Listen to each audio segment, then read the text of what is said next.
The International Cycling Union dealt a final blow to the career of disgraced cyclist Lance Armstrong on Monday. The former champion was also stripped of all 7 Tour de France titles and his lifetime ban was confirmed. The decision comes after the UCI reviewed the US anti-doping agency's report, which hinged on the testimony of 11 former teammates. The anti-doping body found that Armstrong was the ringleader in what it called the most sophisticated doping program sport has ever seen.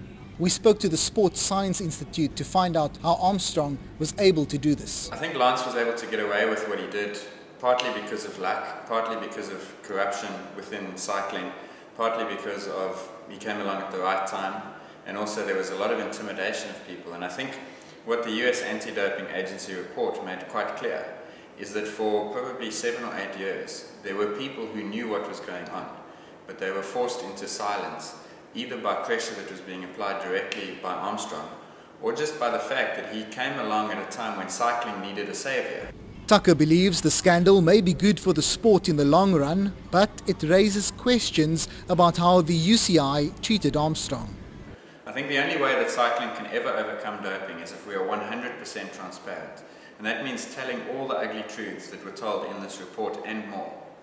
The big problem now is that the governing body for the sport just recently approved the recommendation, and they've stripped Armstrong of his titles, and he's now had his record basically expunged.